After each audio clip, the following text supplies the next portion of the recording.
Hi friends, మనము last వీడియోలో మగధ రాజ్యంలో పాలించినటువంటి వంశాలు, ఆ వంశాలలో చివరి వంశమైన నందవంశంలోని ధనానందుని ఓడించి చంద్రగుప్త మౌర్యుడు మౌర్య సామ్రాజ్యం స్థాపించడం చూసాము. ఇప్పుడు మౌర్య సామ్రాజ్యంలోని రాజకీయ చరిత్రలో మొదటగా చంద్రగుప్త మౌర్యుడు. ఇతడు క్రీస్తు పూర్వం 321 నుంచి 297 మధ్య రాజ్యాన్ని పరిపాలించాడు. మనకు చంద్రగుప్త మౌర్యుడి గురించి కొన్ని గ్రంథాలు, పురాణాలు ఏమని తెలుపుతున్నాయో చూద్దాం. విశాఖదత్తుడు తన ముద్ర రాక్షసం అనే గ్రంథంలో కులహీనుడని పేర్కొన్నాడు చంద్రగుప్త మౌర్యుడిని. బాగా గుర్తుపెట్టుకోవాలి ఫ్రెండ్స్. నెక్స్ట్, విష్ణు పురాణం నందరాజు భార్య ముర అనే శూద్ర స్త్రీకి జన్మించాడని తెలుపుతుంది. చంద్రగుప్త మౌర్యుడు విష్ణు పురాణం ప్రకారం నందరాజు భార్య అయినటువంటి ముర అనే శూద్ర స్త్రీకి జన్మించాడని తెలుపుతుంది. అలాగే విశాఖదత్తుడు తన ముద్ర రాక్షస గ్రంథంలో కులహీనుడని పేర్కొన్నాడు. అలాగే బౌద్ధ గ్రంథమైనటువంటి మహావంశం చంద్రగుప్తుడు క్షత్రియుడని తెలుపుతుంది. ఓకే, అలాగే ఎక్కువ మంది చరిత్రకారుల అభిప్రాయం ప్రకారము చంద్రగుప్త మౌర్యుడు పిప్పిలివనం అనే ప్రాంతంలో మౌర్య అనే తెగకు చెందినవాడు కావడం వల్ల మౌర్య వంశం అనే పేరు వచ్చిందని తెలుస్తుంది. చాలా మంది చరిత్రకారులు ఈ అభిప్రాయాన్ని విశ్వసిస్తున్నారు. చంద్రగుప్త మౌర్యుడు చాణక్యుని సహాయంతో మగధ రాజ్యంలోని నందవంశంలో చివరి రాజైన ధనానందుని ఓడించి క్రీస్తు పూర్వం 321లో మౌర్య సామ్రాజ్యం స్థాపించాడు. ఇది మనం ఆల్రెడీ చూసాం. అలాగే చంద్రగుప్త మౌర్యుడు సెల్యూకస్ నికేటర్, ఇతడు అలెగ్జాండర్ యొక్క ప్రతినిధి. ఇతనిని క్రీస్తు పూర్వం 305లో వీరిద్దరి మధ్యన ఒక యుద్ధం జరిగింది. ఆ యుద్ధంలో సెల్యూకస్ నికేటర్ అనే వాడు ఓడిపోయాడు. చంద్రగుప్తుని మౌర్యుని చేతిలో ఓడిపోయి చంద్రగుప్త మౌర్యునితో ఒప్పందం కుదుర్చుకున్నాడు. ఈ ఒప్పందంలో భాగంగా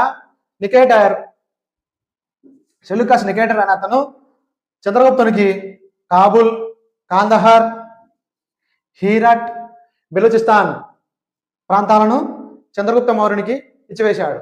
దీనికి ప్రతిఫలంగా చంద్రగుప్త మౌర్యుడు సెల్యూకస్ నికేటర్కి 500 గజదళాన్ని ఇచ్చాడు.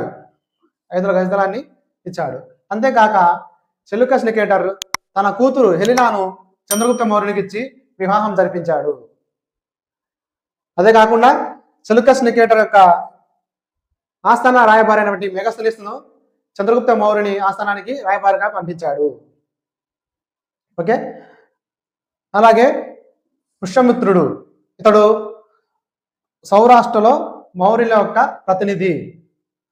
ఇతను వ్యవసాయ అభివృద్ధికి గాను సుదర్శన తటాకాన్ని త్రవించినట్లు రుద్రదాముని జునాగఢ్ శాసనము తెలుపుతుంది. చంద్రగుప్త మౌర్యుడి గురించి జైన గ్రంథమైనటువంటి పరిశిష్ట పర్వన్ ప్రకారం చంద్రగుప్త మౌర్యుడు జైన మతం స్వీకరించాడు. చంద్రగుప్త మౌర్యుడు తన పరిపాలన చివరి కాలంలో తన పాలనా పగ్గాలు తన కొడుకైనటువంటి బిందుసారునికి అప్పగించి జైన మత గురువైన భద్రబాహు వెంట దక్షిణ భారతదేశంలోని శ్రావణ బెలగలకు వెళ్ళాడు. అతడు శ్రావణ బెలగలలోని జైన సల్లేఖన వ్రతం ఆచరించి మరణించాడు. జైన మతంలో సల్లేఖన వ్రతం అనగా అన్నపానీయాలు మానివేసి శరీరాన్ని శుష్కింపజేసి మరణం పొందడం ద్వారా మోక్షం పొందడము, దానిని సల్లేఖన వ్రతం అంటారు. అలాగే చంద్రగుప్త మౌర్యుడు తన సామ్రాజ్యానికి గల సరిహద్దులు తూర్పున బెంగాల్ వరకు విస్తరించాడు, పశ్చిమాన ఓక్సస్ నది వరకు, ఉత్తరాన హిమాలయాల వరకు, అలాగే దక్షిణాన కర్ణాటక వరకు చంద్రగుప్త మౌర్యుడు తన సామ్రాజ్యాన్ని విస్తరింపజేశాడు. ఇవే కాకుండా చంద్రగుప్త మౌర్యుడు సెల్యూకస్ నికేటర్తో జరిగిన యుద్ధంలో ఒప్పందం ద్వారా భారతదేశం అవతల గల కాందహార్, కాబుల్, హీరట్ ప్రాంతాలను కూడా చంద్రగుప్త మౌర్యుడు జయించాడు.